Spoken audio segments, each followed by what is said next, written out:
Oasis T വിയിലെ നമ്മുടെ പ്രേക്ഷകർക്ക് വേണ്ടി വളരെ വ്യത്യസ്തമായൊരു വിഭവമാണ് ഒരുക്കാൻ ആഗ്രഹിക്കുന്നത്. പ്രത്യേകിച്ച് ഒയാസിസ് ടി വി മാധ്യമരംഗത്ത് വളരെ കൃത്യമായ കാഴ്ചപ്പാടുകളോടുകൂടെ നീങ്ങുകയും സമൂഹത്തിൽ അത്യാവശ്യം വേണ്ട വിഷയങ്ങളെല്ലാം കൃത്യമായി പരാമർശിക്കുന്നൊരു ടി വിയാണ്. നമ്മുടെ കൂടെ പ്രിയ റവറൻറ്റ് തോമസ് മാത്യു നമ്മുടെ കൂടെയുണ്ട്. അദ്ദേഹത്തിൻ്റെ ക്രൈസ്തവ അനുഭവങ്ങൾ, അദ്ദേഹത്തിൻ്റെ വൈദിക അനുഭവം, ഇതൊക്കെ നമുക്ക് ഈ ഒരു ടോക്കിൽ പ്രയോജനപ്രദം ആയിത്തീരുമെന്ന് വിശ്വസിക്കുന്നു. രണ്ട് വാക്കുകളാണ് എൻ്റെ മനസ്സിലേക്ക് വരുന്നത്: ക്രൈസ്റ്റ് ആൻഡ് ഹ്യൂമാനിറ്റി, ക്രിസ്തുവും മാനവികതയും. 2000 വർഷങ്ങൾക്ക് മുമ്പ് പറഞ്ഞ 2000 വർഷങ്ങൾക്ക് മുമ്പ് ശിഷ്യന്മാർ കണ്ട, പുരുഷാരം കണ്ട ക്രിസ്തു, 2000 വർഷങ്ങൾക്ക് മുമ്പ് ക്രിസ്തു അവതരിപ്പിച്ച മാനവികത, ആ ക്രിസ്തുവിൽ നിന്നും ആ മാനവികതയിൽ നിന്നും ഈ 2025 എത്തി നിൽക്കുമ്പോൾ എന്ത് വ്യത്യാസം കാണാൻ കഴിയും? ഡിഫറൻസസ് എന്താണ്? ആ ഒരു കാര്യം ഒന്ന് പറയാം. യഥാർത്ഥത്തിൽ നമ്മൾ മാനവികതയുടെ മുഖമായിരുന്നു യേശു. താണഭൂമിയിലേക്ക് സ്വർഗം വിട്ട് ഇറങ്ങി വരികയാണ്. ദൈവപുത്രൻ ഭൂമിയിലേക്ക് വരികയും ഈ ഭൂമിയിൽ പാദം ചവിട്ടുകയും മനുഷ്യരോട് കൂടെ സഞ്ചരിക്കുകയും അവരുടെ സഹനങ്ങളിലൂടെ അവരുടെ പ്രയാസങ്ങളിലൂടെയൊക്കെ യാത്ര ചെയ്ത് അവരിൽ ഒരാളായി തീർന്ന ദൈവപുത്രനായ യേശു ക്രിസ്തു. അപ്പോൾ നാം വ്യക്തമായിട്ട് ഇതിൻ്റെ അകത്തൂടെ മനസ്സിലാകുന്നൊരു കാര്യമെന്ന് പറയുന്നത്, ഭൂമിയിലേക്ക് ഇറങ്ങി വന്ന യേശു മനുഷ്യരിൽ ഒരാളായി തീരുവാൻ ആഗ്രഹിച്ചു, അവരിൽ ഒരാളായി തീരുവാനായിട്ട് ആഗ്രഹിച്ചു. അതായത് he limited himself into the limitation of a human being. അതെ. അത് നമുക്ക് വ്യക്തമായിട്ട് യേശുവിൻ്റെ ഓരോ വാക്കുകളിലും പ്രവൃത്തികളിലും കാണാനായിട്ട് സാധിക്കും. മനുഷ്യനെ തൊടുവാൻ ആഗ്രഹിച്ചു, അവൻ്റെ ഉള്ളിലേക്ക് ഇറങ്ങിച്ചെല്ലുവാൻ ആഗ്രഹിച്ചു. അപ്പോൾ ഇറങ്ങിച്ചെല്ലുന്ന ഒരു യേശു, ദൈവത്വം, ആ മഹിമകളെല്ലാം വിട്ടിട്ട്, ഭൂമിയിലായിരുന്നപ്പോഴും യേശു ദൈവമായിരുന്നു, എന്നാൽ ജഡത്തിൽ അവതരിച്ചത് കൊണ്ട് ആ മനുഷ്യനിലേക്ക് ആഴത്തിൽ ഇറങ്ങി ചെല്ലുവാനായിട്ട് യേശുവിന് സാധിച്ചു. ഇന്നത്തെ ഒരു സാഹചര്യം അനുസരിച്ച് യേശു ഒരു മനുഷ്യനായത് അബദ്ധമായി തോന്നിയിട്ടുണ്ടെന്നാണ് എൻ്റെ ഒരു സംശയം. കാരണം ഇന്ന് യേശുവിൻ്റെ പിൻഗാമികളെന്ന് പറയുന്ന ആളുകൾ സഹജീവികളെ ശ്രദ്ധിക്കാറില്ല. ഒരു അധ്യാപകൻ എന്ന നിലയിൽ, ഒരു ക്ലാസ് ടീച്ചർ എന്ന നിലയിൽ എൻ്റെ ക്ലാസ്സിൽ തീരെ പാവപ്പെട്ടവരായ കുട്ടികളുണ്ട്. പ്രത്യേകിച്ച് ഒരു പെൺകുട്ടിയെ വളർത്തുക എന്ന് പറയുന്നത് പേരൻസിനെ സംബന്ധിച്ച്, സാധുക്കളായ പേരൻസിനെ സംബന്ധിച്ച് ഏറ്റവും പ്രയാസകരമായ കാര്യമാണ്. കാരണം അവർക്ക് വസ്ത്രം വേണം, അവർക്ക് നല്ല അടച്ചുറപ്പുള്ള മുറി വേണം, അവർക്ക് അതുപോലെ തന്നെ അവർക്ക് വസ്ത്രങ്ങൾ, ഇന്നർ ഗാർമെൻറ്റ്സ് ആണെങ്കിലും നല്ല ഗാർമെൻറ്റ്സൊക്കെ അവർക്ക് കൊടുക്കണം. അവരുടെയൊക്കെ വീടുകളിൽ ഈ പുരോഹിതന്മാരൊക്കെ വന്ന് പ്രാർത്ഥിച്ചിട്ട് പോകുന്നുണ്ട്. പക്ഷേ യേശുവിനെ സംബന്ധിച്ച് Jesus came and so the people, അല്ലേ, അണ്ടർസ്റ്റുഡ് വാട്ട് ഹി നീഡ്സ്. ആ സക്കായി എന്ന് പറയുന്ന മനുഷ്യൻ ആ അത്തിയുടെ മുകളിലിരുന്നത് യേശു എന്ത് ചെയ്തു? കണ്ടു. ആളുകളുടെ മനസ്സറിഞ്ഞു. അപ്പം എങ്ങനെയാണ് ഈ ഒരു പ്രീസ്റ്റ് ആയിട്ടുള്ള ആളുകൾ, ജീസസിൻ്റെ ഫോളോവേഴ്സ് എന്ന നിലയിൽ പ്രീസ്റ്റിന് എന്തുകൊണ്ട് ഇത്തരം കാര്യങ്ങൾ കാണാൻ കഴിയുന്നില്ല? യഥാർത്ഥത്തിൽ ഇവിടെ നമുക്ക് സംഭവിക്കുന്നത്, യേശുവിനോട് കൂടെ ഈ പറയുന്ന ശുശ്രൂഷകർ അല്ലെങ്കിൽ പാസ്റ്റേഴ്സ്, പ്രീസ്റ്റ്, ബിഷപ്സ്, ഇവരൊന്നും യേശുവിൻ്റെ കൂടെ യാത്ര ചെയ്യുവാനായിട്ട് ആഗ്രഹിക്കുന്നില്ല. യേശു പോയ വഴികളിലൂടെ, ആ സഹനത്തിൻ്റെ വഴികളിലൂടെ, ജീവിതത്തിൻ്റെ യാഥാർത്ഥ്യങ്ങളിലൂടെ യാത്ര ചെയ്യുവാൻ ആഗ്രഹിക്കാതെ സുഖലോലുപതയിൽ ഇരിക്കുവാനാണ് പലപ്പോഴും. ആ കംഫർട്ട് സോൺ വിട്ടിട്ട് ഇറങ്ങാനായിട്ട് അവർ താല്പര്യപ്പെടുന്നില്ല എന്നുള്ളതാണ് പ്രധാനപ്പെട്ട കാര്യം.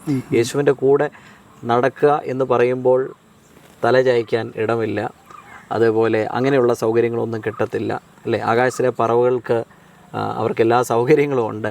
എന്നാൽ ഇവിടെ എന്ന് പറയുന്നത് കംഫർട്ട് സോൺ വിട്ടിട്ട് സാധാരണ ജനത്തിൻ്റെ കൂടെ യാത്ര ചെയ്യുകയാണ്. ഇതൊരു യാത്രയാണ്.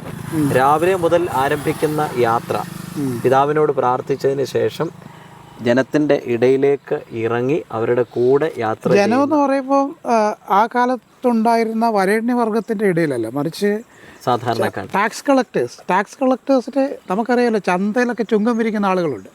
കണ്ടാൽ നമ്മൾ കല്ലെറിയും. കാരണം അത്ര നികൃഷ്ടമായ രീതിയിലാണ് അവർ ആളുകളോട് പെരുമാറുന്നത്.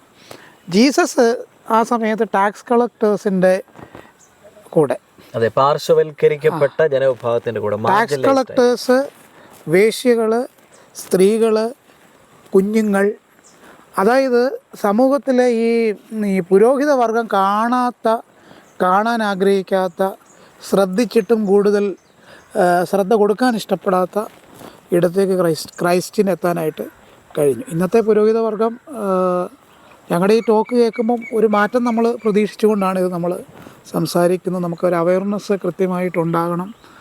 കാരണം ക്രൈസ്റ്റിൽ നിന്നൊക്കെ നമ്മൾ ഒത്തിരി ദൂരെ അല്ലേ, ക്രൈസ്റ്റിൽ നിന്ന് ഒത്തിരി അകന്നിട്ടുണ്ട്. ക്രൈസ്റ്റിൽ നിന്ന് ഒത്തിരി അകലാൻ സംഘടനകളാണോ കാരണമായിട്ടുള്ളത്? ഈ ഇൻസ്റ്റിറ്റ്യൂഷണലൈസേഷൻ കൊണ്ടാണോ സംഭവിച്ചിട്ടുള്ളത്? അതെ, ഈ ഓർഗനൈസ്ഡ് സെറ്റപ്പിലേക്ക് സഭ വന്നു കഴിഞ്ഞപ്പോൾ ആണ് ഇത്തരത്തിൽ ഒരുപാട് മാറ്റങ്ങൾ അതിൻ്റെ അകത്ത് വരുന്നത്.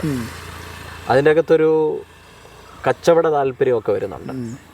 കച്ചവടവൽക്കരിക്കപ്പെട്ട ആത്മീയത നമുക്കവിടെ കാണാനായിട്ട് സാധിക്കും, കൊമേഴ്സ്യലൈസ്ഡ് ആയിട്ടുള്ള. അങ്ങനെ വരുമ്പോൾ അതർ സൈഡ് കാണാനായിട്ട് സാധിക്കുന്നില്ല.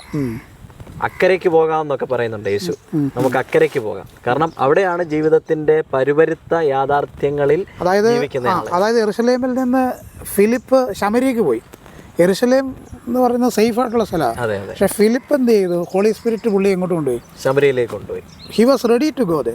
ഇന്നെന്ന് പറഞ്ഞാൽ അതർ സൈഡ് എന്ന് പറയുന്നത് അതാണ്. അതർ സൈഡാണ്. ഇന്ന് സാറ് പറയുമ്പോൾ നമുക്ക് മനസ്സിലാവുന്നൊരു കാര്യം, every one is sticking on to the safety, security and everything. അവർക്ക് പ്രോസ്പെരിറ്റി. അവർക്ക് ഏറ്റവും ഹൃദ്യമായ, അവരുടെ വയറ് നിറയ്ക്കാൻ പാകത്തിന് ഒരുക്കപ്പെട്ട ഇടങ്ങളിൽ ഉള്ളൊതുങ്ങി പോകുന്ന ശുശ്രൂഷക വൃന്ദം അല്ല. ഈ ജീസസിനെ മാത്രമല്ല, ഈ പൗലോസിനെ പോലുള്ള ആളുകളാണെങ്കിലും വർഷങ്ങളോളം സഞ്ചരിക്കുകയാണ്. സഞ്ചാരമാണ്, നടക്കുന്നു, തിരിച്ചു വരുന്നു, ഫോളോ അപ്പ് ചെയ്യുന്നു, കാണുന്നു, പിന്നെയും സംസാരിക്കുന്നു. ഈ പാസ്റ്ററൽ എപ്പിസിൽസ്, നമ്മൾ പ്രിസൺ എപ്പിസിൽസ് പഠിക്കുമ്പം ആക്ച്വലി കൊലോസിയ എന്ന് പറഞ്ഞ സ്ഥലത്തിൽ പുള്ളി പോയിട്ടേ ഇല്ല. രണ്ടാം മിഷണറി യാത്രയിൽ പുള്ളി പോയി എന്ന് പറയുന്നുണ്ടെങ്കിലും പുള്ളി അവിടെ പോയിട്ടില്ല. പക്ഷേ കൊലോസിയ സഭ സ്ഥാപിക്കപ്പെട്ടത് തുറന്നോസിൻ്റെ പാഠശാലയിൽ ഈ പുള്ളി വചനം പഠിപ്പിക്കുമ്പോൾ എപ്പഫ്രാസ് അവിടെ വളരെ എന്താ പറയുക, എങ്ങനെയും അവിടെ എത്തി. എപ്പഫ്രാസ് ഇത് കേട്ടിട്ട് ഈ സാധനമാണ് അവിടെ കൊടുത്ത് അവിടെ സഭ എന്ത് ചെയ്യുന്നത്? സ്ഥാപിക്കുന്നത്. എന്നാൽ എപ്പഫ്രാസ് അവിടെ സഭ സ്ഥാപിച്ചതിന് ശേഷം അവിടെ ഒത്തിരി പ്രശ്നങ്ങളുണ്ടാകും, ഒത്തിരി വിഷയങ്ങൾ. ഏഞ്ചൽ വർഷിപ്സ്, ദൂതന്മാരെ ആരാധിക്കുക, അതുപോലെ തന്നെ അൺഗോഡ്ലി ലിവിങ്, അങ്ങനെ കുറേ ഒത്തിരി കാര്യപരിപാടികൾ. അതായത് കൂടുതൽ ഈ ന്യായപ്രമാണ തൽപരരുടെ എണ്ണം വർദ്ധിക്കുന്നു, കൂടി. അപ്പോൾ റോമിലേക്ക് ഈ എപ്പഫ്രാസ് വരുന്നുണ്ട്. തിരിച്ച് എപ്പഫ്രാസ് പോകുന്നില്ല റോമിൽ നിന്ന്. കാരാഗ്രഹത്തിൽ വന്ന് പൗലോസിനെ കാണുന്നു. പൗലോസ് അവർക്ക് ഏകദേശം ഒരു ലേഖനം തന്നെ ഫിലിപ്പിലുള്ള ആളുകൾക്ക് എഴുതി വിടുന്നു. പൗലോസിനെ സംബന്ധിച്ച് അതിൻ്റെ ആവശ്യമുണ്ടോയെന്ന് ചോദിച്ചു കഴിഞ്ഞാൽ അതിൻ്റെ ആവശ്യമുണ്ട്. ഇന്നത്തെ പുരോഹിത വർഗത്തെ സംബന്ധിച്ച് നിങ്ങൾ ഇടപെടേണ്ട മേഖലകളുണ്ട്. അത് ആവശ്യമാണെന്ന് ചോദിച്ചാൽ ആവശ്യമാണ്, അല്ലേ? അപ്പം ഞാൻ ചോദിച്ചൊരു ചോദ്യം, ഈ ഇൻസ്റ്റിറ്റ്യൂഷണലൈസേഷനിലൂടെ ഉണ്ടാകുന്ന വിഭാഗീയത അല്ലേ? ഇപ്പം ദൈവത്തെ സംബന്ധിച്ച്, ഈശ്വരനെ സംബന്ധിച്ച്, അല്ലെ പ്രകൃതിയാണെങ്കിൽ കൂടെ നമ്മളൊരു നല്ല കാര്യത്തിനാണ് കൂടുന്നതെങ്കിൽ നമ്മുടെ കൂടെ പ്രകൃതി നമ്മുടെ കൂടെ ഉണ്ട്. ഇപ്പം നമ്മുടെ ഇവിടെ ഒരു ചേട്ടൻ മരിച്ചു. അപ്പോൾ ചേട്ടൻ മരിക്കുന്നതിന് 2 ദിവസം മുമ്പ് വരെ കനാൽ വെള്ളം, ചേട്ടൻ്റെ വീട് കനാലിൻ്റെ താഴെയായിട്ടാണ്, കനാലിൽ വെള്ളമുണ്ട്. ചേട്ടൻ മരിക്കുന്നതിന് 2 ദിവസം മുമ്പ് കനാലിൽ വെള്ളമില്ല. കനാലിൽ വെള്ളം വരുമ്പോൾ ഈ വെള്ളം എല്ലാം കൂടെ താഴേക്ക് ഇറങ്ങി ചേട്ടൻ്റെ വസ്തുവിലൂടെ എല്ലാം ഇങ്ങനെ പോയി. ഇപ്പോൾ അവിടെ ശവമടക്കം നടക്കുന്നു, അവിടെ വെള്ളം ഒരു സംഗതി ഇല്ല. അപ്പോൾ ആളുകൾ അവിടെ കൂടുമ്പോൾ പ്രകൃതി പോലും ആ ഒരു കാര്യത്തിന് സാക്ഷ്യം വഹിക്കുന്നു. ഒരു നന്മ പ്രവർത്തിക്ക് വേണ്ടി നമ്മൾ ഒരുമിച്ച് കൂടുമ്പോൾ പ്രകൃതി പോലും നമ്മുടെ കൂടെ നിൽക്കുന്നു എന്നുള്ളതാണ് പറഞ്ഞത്. അപ്പോൾ ഈ വിഭാഗീയത എന്നൊരു സംഭവം, അല്ലെ ഇൻസ്റ്റിറ്റ്യൂഷണലൈസേഷൻ എന്ന സംഭവമുണ്ട്. ദൈവഹിതമല്ലാത്ത കാര്യങ്ങൾക്ക് ആളുകൾ കൂടും താല്പര്യമില്ല. പ്രത്യേകിച്ച് ഈ ബാബേൽ ഗോപുര നിർമ്മാണവുമായിട്ട് ബന്ധപ്പെട്ട ഇവരാദ്യം കൂടുന്നു. ഇവർ പറയുന്നത് സ്വർഗത്തോളം എത്തുന്ന ഒരു ഗോപുരം നമുക്ക് പണിയാം. ദൈവം അവരുടെ ഭാഷയൊക്കെ കലക്കി കളയുന്നു. ട്രാൻസ്ലേഷനുമായിട്ട് ബന്ധപ്പെട്ട് നമ്മൾ ജെനിസിസ് ഓഫ് ട്രാൻസ്ലേഷൻ, വിവർത്തനത്തിൻ്റെ ചരിത്രവുമായി ബന്ധപ്പെട്ട് ഉത്ഭവവുമായിട്ട് ബന്ധപ്പെട്ട് നമ്മൾ ഏറ്റവും കൂടുതൽ ചർച്ച ചെയ്യുന്നൊരു ഭാഗം കൂടെയാണ് അത്. പിന്നെ വിഭാഗീയതയുണ്ട്. പിന്നെ ഒരു കാര്യം എനിക്ക് ചോദിക്കാനുള്ളത്, ഈ റോമൻ കാത്തലിക് ചർച്ചിൽ നിന്ന് പ്രൊട്ടസ്റ്റന്റ് സഭകളുണ്ടാകും, മാർട്ടിൻ ലൂതറിനെ പോലുള്ള ആളുകൾ വരുന്നു. അപ്പോൾ ഈ ഒരു മാറ്റം നമ്മുടെ സഭയ്ക്ക് ഗുണമായിട്ട് ഭവിച്ചിട്ടുണ്ടോ ദോഷമായിട്ട് ഭവിച്ചിട്ടുണ്ടോ? അവിടെ നമുക്ക് ഗുണവും ദോഷവും ഇതെല്ലാം മാനവികതയെ ബേസ് ചെയ്താണ് നമ്മൾ സംസാരിക്കുന്നത്. അതെ, ഗുണവും ദോഷവും നമുക്ക് കാണാനായിട്ട് സാധിക്കും. ഒരു സമൂഹത്തിൽ നിന്ന് ഒരാൾ പുറത്തു വരുന്നത് എന്തിനു വേണ്ടിയാണ്, എന്താണ് ഉദ്ദേശം? ഒരു നല്ല ഉദ്ദേശമാണെങ്കിൽ തീർച്ചയായിട്ടും അത് കാലങ്ങളോളം ആ ഉദ്ദേശത്തിൻ്റെ നല്ല ഫലങ്ങൾ സമൂഹത്തിനും സഭയ്ക്കും ജനങ്ങൾക്കും ലഭിക്കും. ഇവിടെ നമുക്ക് കാണാൻ സാധിക്കുന്നത് ഈ കാത്തലിക് ചർച്ചിൽ നിന്ന് മാർട്ടിൻ ലൂതർ പുറത്തേക്ക് വരുന്നത് ഒരു വിശ്വാസവുമായി ബന്ധപ്പെട്ട ഒരു വിഷയത്തിലാണ്, ഒരു ഇൻ്റർപ്രിട്ടേഷനുമായി ബന്ധപ്പെട്ട, അല്ലെങ്കിൽ സഭ വ്യാഖ്യാനിക്കുന്ന ചില കാര്യങ്ങൾ ശരിയല്ല, അതിൻ്റെ ബേസിലാണ് വരുന്നത്. പക്ഷേ പിന്നീട് നമുക്ക് കാണാനായിട്ട് സാധിക്കുന്നത് ഈ വചനത്തിൻ്റെ ഉദ്ദേശം ആളുകളെ നന്മയിലേക്ക് കൊണ്ടുപോകുക, ആളുകളെ വളർത്തുക എന്നുള്ളതാണ്. എന്നാൽ ഇവിടെ മാർട്ടിൻ ലൂതർ ഈ ചരിത്രത്തിലൂടെ നമ്മൾ സഞ്ചരിക്കുമ്പോൾ മാനവികത നഷ്ടപ്പെടുത്തിക്കൊണ്ട്, മനുഷ്യത്വം നഷ്ടപ്പെടുത്തിക്കൊണ്ട് ഒരു മത തീവ്രവാദ സ്വഭാവം വളർത്തുന്ന ഒരു വ്യക്തിയായി, ഒരു കൂട്ടമായിട്ട് സഭയെ മാറ്റിക്കൊണ്ടു പോവുകയാണ്. ഒരു മനുഷ്യനെന്ന നിലയിൽ നമ്മൾ ഒരു പ്രൊട്ടസ്റ്റൻ്റ് സഭകളുടെ സ്ഥാപകൻ എന്നതിനേക്കാൾ ഉപരി ഒരു മനുഷ്യൻ എന്ന നിലയിൽ നമ്മൾ മാർട്ടിൻ ലൂതറിനെ ഇഴകേറി പരിശോധിച്ചാൽ എന്ത് റിസൾട്ടാണ് നമുക്ക്? റിസൾട്ട് എന്ന് പറയുന്നത് ചരിത്രത്തിന് ഹിഡൻ ഹിസ്റ്ററിയാണിത്. ഇത് പലപ്പോഴും വായിക്കപ്പെടാത്ത അല്ലെങ്കിൽ ഇരുളിൽ കിടക്കുന്ന ഒരു ചരിത്രമാണ്. നമ്മൾ വളരെ ശ്രദ്ധിച്ചു പഠിച്ചാൽ നമുക്കത് കൃത്യമായിട്ട് മനസ്സിലാകും. ലൂഥറിൻ്റെ ഉള്ളിൽ നിന്ന് പലപ്പോഴും ഈ പറഞ്ഞ മാനവികത, മനുഷ്യൻ എന്ന രീതിയിൽ സഹജീവികളെ കാണാനുള്ള ആ ഒരു എന്താ പറയുന്നത്, ആ ഒരു കഴിവ് നഷ്ടപ്പെടുത്തിയിട്ട് അദ്ദേഹം ഒരു തീവ്രവാദ സ്വഭാവമുള്ള വ്യക്തിയായിട്ട് മാറുകയാണ്. പലപ്പോഴും ഈ മതം മനുഷ്യൻ്റെ ഉള്ളിൽ നിന്ന് ഈ മനുഷ്യത്വത്തെ എടുത്തു കളയുന്നത് നമുക്ക് കാണാനായിട്ട് സാധിക്കും. ക്രൂരമായ സമീപനങ്ങൾ അല്ലേ, മനുഷ്യത്വത്തിന് വിരുദ്ധമായ. ഞാൻ വായിച്ചിട്ടുള്ളൊരു കാര്യം, ഈ അംഗവൈകല്യമുള്ള ആളുകളുമായി ബന്ധപ്പെട്ട് അദ്ദേഹം പറഞ്ഞൊരു കാര്യം, എനിക്ക് ഓർമ്മ വരുന്നത്, അംഗവൈകല്യമുള്ള ആളുകൾ സ്വർഗത്തിലൊരിക്കലും പോകത്തില്ല എന്ന രീതിയിൽ അദ്ദേഹം സംസാരിച്ചിട്ടുണ്ട്. ഇവർ ദൈവത്തിൻ്റെ മക്കളൊന്നും അല്ല എന്ന രീതിയിൽ അദ്ദേഹം, എത്ര ക്രൂരമായ ഒരു സമീപനം. കാൽവിനും അത് പറഞ്ഞിട്ടുണ്ട്. കാൽവിനും അതുപോലെ എന്തോ ഒരു സ്റ്റേറ്റ്മെൻറ്റ് നടത്തിയിട്ടുണ്ട്, അതിന് കൃത്യമായിട്ട് ഓർക്കാൻ കഴിയുന്നില്ല. അപ്പോൾ ഈ ഒരു മാർട്ടിൻ ലൂതറിന് ശേഷം ആയിരക്കണക്കിന് 10,000 പ്രൊട്ടസ്റ്റന്റ് സഭകൾ ഉണ്ടായി. ഇപ്പം നമ്മളിപ്പം പത്തനംതിട്ട ജില്ലയിലാണ് നിൽക്കുന്നത്. ഈ ജില്ലയിലെ സഭകൾ നമ്മൾ ഇന്നൊന്ന് എണ്ണാൻ പോവുകയാണെങ്കിൽ എണ്ണി നമ്മുടെ ഊപ്പാട് വരത്തുള്ളൂ. കാരണം നമുക്ക് കൃത്യമായൊരു കണക്ക് കിട്ടത്തില്ല. നമ്മൾ എണ്ണി തീർന്നാലും പിന്നെയും ഒരു 50 സഭകളും കൂടെ അവിടെ എവിടെയെങ്കിലുമൊക്കെ വീടുകളിലൊക്കെ ആയിട്ട് കാണും. ഈ മനുഷ്യത്വം മനുഷ്യരുടെ ഇടയിൽ നിന്ന് ഈ മനുഷ്യത്വം പോയതിൻ്റെ തെളിവാണ് ഇത്രയധികം സഭകൾ എന്ന പേരിൽ ഈ പ്രസ്ഥാനങ്ങളോ അല്ലെങ്കിൽ കൂട്ടങ്ങളോ ഉണ്ടാകുന്നത്. അല്ലെങ്കിൽ സഭയെന്ന് പറയുന്നത് ഏകമാണ് അല്ലെ, സഭ ഒന്നാണ് അല്ലേ, ഒരു ശരീരമാണ്, യേശു ക്രിസ്തുവിൻ്റെ ശരീരമാണ് സഭയെന്ന് പറയുന്നത്. ഇത്രമാത്രം ആ സഭ മുറിഞ്ഞു പോകാനുള്ള കാരണം തന്നെ നമ്മുടെ ഉള്ളിൽ നിന്ന് ആ സ്നേഹം, മാനുഷികമായ ഭാവം നഷ്ടപ്പെടുന്നതിൻ്റെ ഏറ്റവും പ്രധാനപ്പെട്ട ഒരു തെളിവ് തന്നെയാണ്. ഇതിനകത്ത് കുറച്ചും കൂടെ ഒരു ലിബറലായിട്ടുള്ളൊരു ചോദ്യം എന്നതിലുപരി ഒരു വിശകലനത്തിന് ആസ്പദമാക്കുന്നൊരു കാര്യം എൻ്റെ മനസ്സിലേക്ക് വരുന്നത്, ഈ റോമൻ കാത്തലിക്കരെ സംബന്ധിച്ച് അവർ പറയുന്നത് ഞങ്ങളാണ് സഭ, ഞങ്ങളാണ് തിരുശരീരം, തിരുസഭ എന്ന് പറയും. പ്രൊട്ടസ്റ്റൻറ്റുകാർ അങ്ങനെ ഒരു അഭിപ്രായം പറയുന്നില്ല. പ്രൊട്ടസ്റ്റൻറ്റുകാർ പറയുന്നത് ക്രിസ്തുവിൻ്റെ ശരീരമായ സഭ പ്രപഞ്ചത്തിൻ്റെ 5 വൻകരകളിലും അവിടെ ആയിട്ട് ഉണ്ട്. ഈ ഒരു 2 കാഴ്ചപ്പാടുകളെ നമുക്ക് എങ്ങനെ കാണാൻ കഴിയും? ആർസിക്കാർ പറയുന്നതാണോ അത് ശരിയാണെന്ന് പറയാൻ പറ്റുമോ, അതോ ഇപ്പുറത്ത് പറയുന്ന ഈ ന്യായങ്ങളാണോ ശരി? എൻ്റെ അകത്ത് നമ്മളൊരു സഭാചരിത്രപരമായിട്ട് ആ ഒരു വിഷയത്തെ ഒന്ന് വിചിന്തനം ചെയ്താലേ നമുക്ക് കാണാനായിട്ട് സാധിക്കും. 2ാം വത്തിക്കാൻ കൗൺസിലിന് ശേഷം, 2nd വത്തിക്കാൻ കൗൺസിലിന് ശേഷം ഈ ഒരു നിലപാടിൽ കത്തോലിക്ക സഭ വലിയ ഒരു മാറ്റം ഉണ്ടാക്കിയിട്ടുണ്ട്. എല്ലാവരെയും ഉൾക്കൊള്ളുന്ന ഇൻക്ലൂസീവാണ് സഭയെന്ന് പറയുന്നത്, ഇൻക്ലൂസീവാണ്. അപ്പോൾ തന്നെ നമ്മുടെ വിശ്വാസം അല്ലെങ്കിൽ വിശ്വാസപരമായ കാര്യങ്ങൾ, ഉപദേശങ്ങൾ, അതിൻ്റെ അകത്തൊരു എക്സ്ക്ലൂസീവായിട്ടുള്ളൊരു മനോഭാവം എന്തായാലും ഉണ്ട്. എല്ലാ മതങ്ങളിലും ഉള്ളതുപോലെ തന്നെ ക്രിസ്ത്യാനിറ്റിയിലും ഉണ്ട്. എന്നാൽ ഇൻക്ലൂസീവ്, എല്ലാവരെയും ഉൾക്കൊള്ളുവാൻ സാധിക്കുന്ന ഒരു ആത്മീയതയാണ് യഥാർത്ഥത്തിൽ യേശു പഠിപ്പിച്ചത്. അതിൻ്റെ അകത്ത് ഈ മാനവികത, യൂണിവേഴ്സലിസം, അതെ, യൂണിവേഴ്സലിസം എന്നും പറയാം, ഹ്യൂമാനിസം, ഒരു ഹ്യൂമൻ കൺസേൺ, മനുഷ്യൻ എന്ന രീതിയിൽ ഇൻക്ലൂസീവിസം, എല്ലാവരെയും ഇൻക്ലൂഡ് ചെയ്യുന്ന ഒരു സ്പിരിച്വാലിറ്റിക്കാണ് 2025 പ്രാധാന്യമുള്ളത്. അല്ലാതെ എല്ലാവരെയും എക്സ്ക്ലൂഡ് ചെയ്യുന്ന, തങ്ങൾ മാത്രം മതി എന്ന് ചിന്തിച്ച് ഒരു ചെറിയ വീടുണ്ടാക്കി അതിൻ്റെ അകത്ത് ആത്മീയതയെ ഒതുക്കുന്ന ഒരു നിലപാട്, പരിമിതപ്പെടുത്തുന്ന ഒരു നിലപാട് ഒരിക്കലും ഈ കാലഘട്ടത്തിന് യോജിച്ചതല്ല. ഇൻക്ലൂസീവിസത്തിന് വലിയ പ്രാധാന്യമുണ്ട്, നമുക്ക് എല്ലാവരെയും ഉൾക്കൊള്ളാനായിട്ട് സാധിക്കണം. അതുമായിട്ട് ബന്ധപ്പെട്ട് ഹൗ വി അക്സെപ്റ്റ് അതേഴ്സ് എന്നൊരു ചോദ്യമുണ്ട്. ആക്ച്വലി നൗ ഡേയ്സ് നമ്മൾ അക്സെപ്റ്റ് ചെയ്യുന്നുണ്ട്.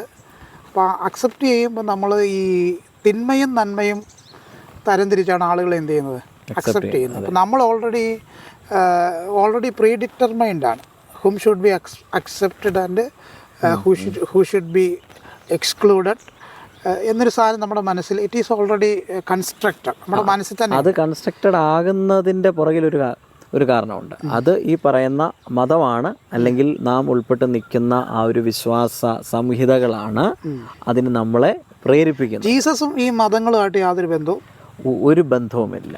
അതൊരു പ്രധാന കാര്യം. ഒരു ബന്ധവുമില്ല.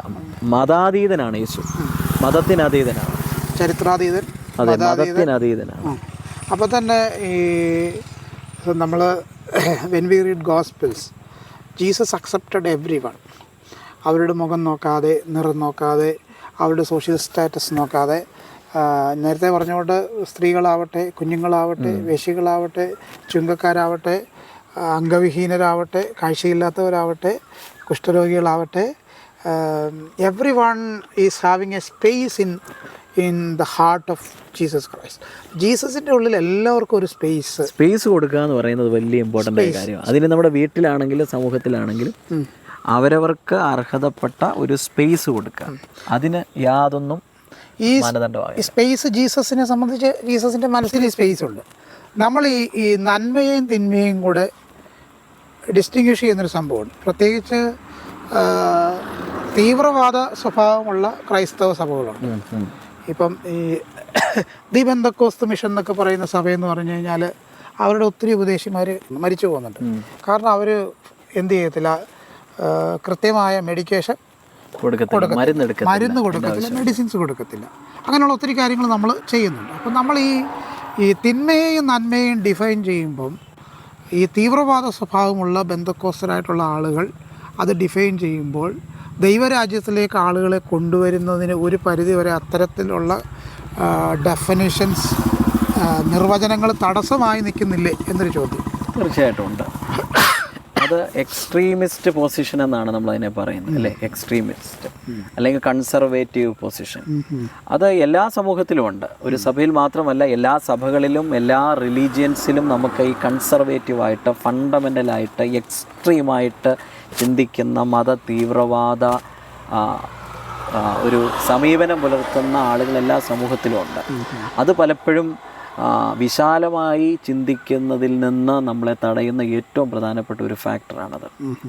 വിശാലമായ ഒരു സമീപനമാണ് യേശുവിനുണ്ടായിരുന്നത്. ഈ പറഞ്ഞ പോലെ എല്ലാവരെയും ചേർത്ത് പിടിക്കുന്ന, മാർജിനലൈസ്ഡ് ആയിട്ടുള്ള ആളുകളെ ഒരുമിച്ച് നിർത്തി അവരെ ചേർത്ത് പിടിക്കുന്ന ഒരു സമീപനമായിരുന്നു. നമ്മുടെ സമീപനത്തിലാണ് വ്യത്യാസം ഉണ്ടാകേണ്ടത്. അതാണ് യേശുവിൻ്റെ പഠിപ്പിക്കലുകളിൽ നമുക്ക് കാണാൻ സാധിക്കുന്നത്. യേശുവിൻ്റെ പ്രവർത്തനങ്ങളിലൊക്കെ സമീപനത്തിൽ, ആറ്റിറ്റ്യൂഡിൽ വ്യത്യാസം ഉണ്ടാകണം. അപ്പോൾ ഈ എല്ലാവരും ചേർത്ത് പിടിക്കുക എന്ന കാര്യം പറയുമ്പോൾ, ഇപ്പം നമ്മുടെ ഡൊണാൾഡ് ട്രംപ് പറയുന്നത് 2 ജെൻഡർ മാത്രമേ ഉള്ളൂ, ഒന്ന് സ്ത്രീയും പുരുഷനും. അപ്പോൾ അവിടെ തന്നെ ക്യൂർ കമ്മ്യൂണിറ്റീസ് ഉണ്ട്, ബൈസെക്സ്വൽസ് ഉണ്ട്, ഗേ ഉണ്ട്, ലെസ്ബിയൻ ഉണ്ട്, ക്യൂർ വളരെ സ്ട്രെയിഞ്ച് ആയിട്ടുള്ള ആളുകൾ അവിടെ തന്നെ ഉണ്ട്. അപ്പോൾ തന്നെ ഇന്നലെ വന്നൊരു വീഡിയോ എന്ന് പറയുന്നത് ബരാക്ക് ഒബാമയുടെ ഭാര്യ എന്ന് പറയുന്ന ആൾ ശരിക്കും ഒരു പെണ്ണല്ല, ഒരു ആണാണ് എന്ന രീതിയിലൊരു വീഡിയോ ഇന്നലെയും വരുന്നുണ്ട്. അപ്പോൾ എങ്ങനെയാണ് ഈ ഒരു ലിംഗനിർവചനങ്ങൾ, ഇങ്ങനെ ആളുകളെ ലിംഗത്തിൻ്റെ പേരിൽ നിർവചിക്കുമ്പോൾ നമുക്ക് ഈ കാലഘട്ടത്തിൽ നമ്മൾ അറിയാവുന്ന പോലെ cure is a reality, everywhere it is there.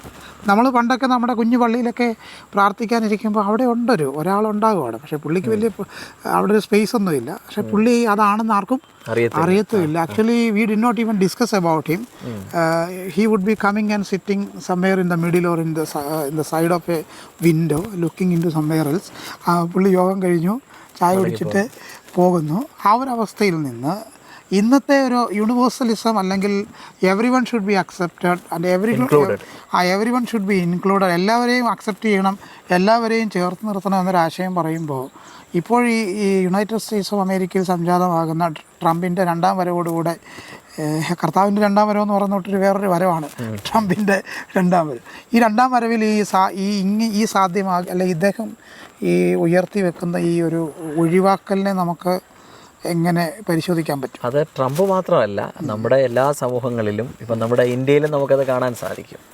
അല്ലെങ്കിൽ ഈ സെക്സിൻ്റെ ബേസിൽ, ജെൻഡറിൻ്റെ ബേസിൽ ഡിസ്ക്രിമിനേഷൻ അതൊരു വലിയ വിഷയമാണ്. LGBT ഹെട്രോനോർമേറ്റിവിറ്റി മതി എന്നാ, ഹെട്രോനോ സെക്സ്വാലിറ്റിയാണ് മതി എന്നുള്ളതാണ്. അതിപ്പം LGBTQ എന്ന് പറയുന്നത് ഇപ്പോൾ ഒരു പ്രധാന ചർച്ചാ വിഷയം തന്നെയാണ്. ഇതിനെ നമ്മൾ എങ്ങനെ കാണുന്നു എന്ന് ചോദിച്ചാൽ, ഇതിനെ വൈദ്യശാസ്ത്രപരമായി നമുക്ക് വീക്ഷിക്കാനായിട്ട് സാധിക്കും, ന്യൂറോളജിക്കലായിട്ട്. അല്ലെങ്കിൽ ഇപ്പം ഹോമോസെക്ഷൽസ് അല്ലെങ്കിൽ ഗേ, ലെസ്ബിയൻ, ഇതൊക്കെ ഒരു വലിയ വിഷയമാണ്. എന്നാൽ ഇതിനൊക്കെ വൈദ്യശാസ്ത്രം കൃത്യമായ മറുപടികൾ കൊടുക്കുന്നുണ്ട്. അപ്പോൾ തന്നെ മതം കൊടുക്കുന്ന ചില മറുപടികളുണ്ട്, മതത്തിന്റെ സമീപനമുണ്ട്. ഇപ്പം ക്രിസ്ത്യൻ തിയോളജി അനുസരിച്ച് ഇതെല്ലാം തന്നെ പാപത്തിന്റെ ലിസ്റ്റിലാണ് പെടുന്നത്, അല്ലേ? ആണും പെണ്ണുമായിട്ട് സൃഷ്ടിച്ചു, അപ്പം വിവാഹം ആ രീതിയിൽ തന്നെയാണ് നടക്കേണ്ടത് എന്ന രീതിയിൽ. എന്നാൽ ഇതിനെ നമ്മൾ കാണേണ്ടത് ഇതൊരു ന്യൂറോളജിക്കൽ ഇഷ്യൂ ആണെന്ന് ഡോക്ടേഴ്സ്, മെഡിക്കൽ സയൻസ് പറയുന്നുണ്ട്. ഈ നഷ്ടപ്പെട്ടു പോയ മാനവികത മടക്കിക്കൊണ്ടുവരാൻ നമുക്ക് എന്തൊക്കെ ചെയ്യാൻ കഴിയും? മാനവികത മടക്കിക്കൊണ്ടുവരാൻ സാധ്യമാണ്. മാനവികത മടക്കിക്കൊണ്ടുവരാനായിട്ട് സാധിക്കും.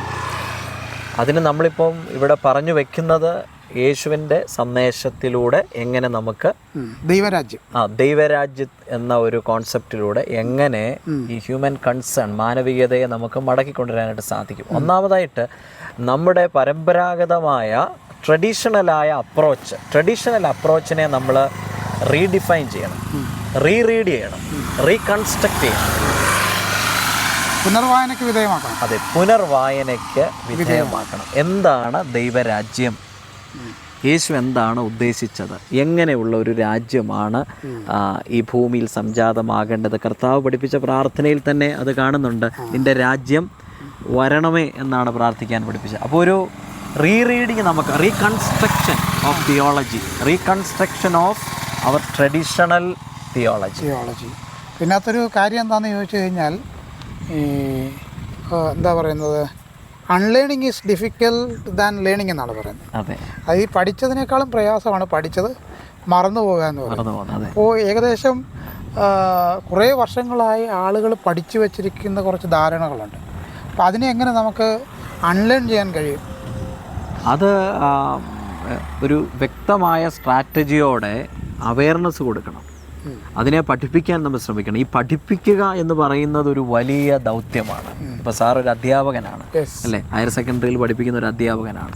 അത് വ്യക്തമായിട്ട് അറിയാൻ സാധിക്കും എങ്ങനെയാണ് ഒരാളുടെ തെറ്റിനെ അല്ലെങ്കിൽ തെറ്റായ ധാരണകളെ മാറ്റിയെടുക്കാൻ. ഒന്നും രണ്ടാണ്, എന്നാൽ ഒന്നും മൂന്നാണെന്ന് പറഞ്ഞ് പഠിപ്പിച്ച, അത് പഠിച്ച ഒരാൾ അല്ലെങ്കിൽ അതിനെ പിന്തുടരുന്ന ഒരാളുടെ ആ ധാരണയെ മാറ്റിക്കൊണ്ട് ഒന്നും രണ്ടാണെന്ന് ഇമ്മിണി വലിയൊരു ഒന്നും പറയുന്നുണ്ട്, അല്ലേ? അങ്ങനെ പറയുന്നുണ്ട്, അത് അങ്ങനെ പറയുന്നുണ്ട്. പക്ഷേ മാത്സിലേക്ക് വരുമ്പോൾ ഒന്നും രണ്ട് തന്നെയാണ്. അപ്പോൾ ആ ധാരണയെ നമ്മുടെ തലച്ചോറിൽ നിന്ന് മാറ്റിയെടുക്കുക എന്ന് പറയുന്നത് വിദ്യാഭ്യാസത്തിലൂടെ മാത്രമേ സാധ്യമാകൂ.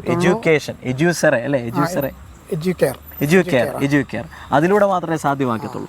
എങ്ങനെയാണ് ആ വിദ്യാഭ്യാസത്തിലൂടെ? യേശുവിനെ അത് വളരെ കൃത്യമായിട്ട് പറയുന്നുണ്ട്. മത്തായിയുടെ സുവിശേഷം 28 ഞാൻ പഠിപ്പിച്ചത് നിങ്ങൾ അവരെ പഠിപ്പിക്കണം. അപ്പം എഡ്യൂക്കേഷൻ കൊടുക്കുക, അതിലൂടെ ഒരു വലിയ മാറ്റമുണ്ടാക്കുക. ദൈവരാജ്യം എന്താണ്, കിങ്ഡം ഓഫ് ഗോഡ് എന്ന് പറയുന്നത് എന്താണ് എന്ന് പഠിപ്പിച്ച് ഒരു വലിയ മാറ്റം ഉണ്ടാക്കിയെടുക്കാൻ, ഒരു ട്രാൻസ്ഫോർമേഷൻ ഉണ്ടാക്കിയെടുക്കാൻ സാധിക്കും. ഈ ഒയാസിസ് TV നമ്മുടെ മാധ്യമ പ്രവർത്തനങ്ങളാണല്ലോ നമ്മൾ ചെയ്യുന്നത്. അപ്പോൾ ഇതിനകത്തൊരു സാധ്യത നമ്മൾ കാണുന്നത്, നമുക്ക് ലീഡർഷിപ്പ് ട്രെയിനിങ് എന്നതിലുപരി ഈ ഹ്യൂമാനിറ്റിയെ എംബ്രേസ് ചെയ്യുന്ന ഫോക്കസ് ചെയ്തുകൊണ്ട് ഒരു 50 to 100 ലീഡേഴ്സിനെ നമുക്ക് ഈ കൊച്ചു കേരളത്തിൽ കൊണ്ടുവന്നാൽ അവരെ നമ്മൾ ഈ കാര്യങ്ങൾ കൃത്യമായിട്ട് പഠിപ്പിച്ചാൽ അവരിലൂടെ നഷ്ടപ്പെട്ടു പോയ മാനവികതയുടെ അന്തസത്ത തിരികെ കൊണ്ടുവരാൻ കഴിയുമെന്നാണ് ഞാൻ മനസ്സിലാക്കുന്നത്. തീർച്ചയായിട്ടും. ഇത്രയും നേരം നമ്മൾ കുറേ കാര്യങ്ങൾ സംസാരിച്ചു. സാറ് നമ്മുടെ കൂടെ ഉണ്ടായിരുന്നു. ഒരുപാട് നന്ദി. അപ്പോൾ സാറിനെ ഒന്ന് ഇൻട്രൊഡ്യൂസ് ചെയ്തിട്ട് നമുക്കൊന്ന് അല്ലേ, സാർ ഇപ്പോൾ എന്നാ ചെയ്യുന്നത് നമുക്കൊന്ന് പറഞ്ഞാൽ. എൻ്റെ പേര് റെവറൻഡ് തോമസ് മാത്യു. ഞാൻ നാഷണൽ ചർച്ച് ഓഫ് ഇന്ത്യ എന്ന ഒരു സഭയിലെ വൈദികനാണ്. അതോടൊപ്പം തന്നെ ഒരു കമ്മ്യൂണിറ്റി സോഷ്യൽ വർക്കറാണ്. ഈ സമൂഹത്തിൽ എന്നെക്കൊണ്ട് കഴിയാവുന്ന രീതിയിൽ ഇടപെടലുകൾ നടത്തുന്നു. അതോടൊപ്പം തന്നെ ദൈവശാസ്ത്രം പല സെമിനാറുകളും പഠിപ്പിക്കുന്നുണ്ട്. അപ്പം ഇങ്ങനെ ഒരു അവസരം എനിക്ക് ഈ മീഡിയ ഒരുക്കി തന്നതിൽ ഡോക്ടർ അനിൽ സാറ്, അതുപോലെ തന്നെ സാജു തിരുവല്ല, ഇവരെല്ലാം എല്ലാവർക്കും നന്ദി പറയുന്നു. Thank you so much.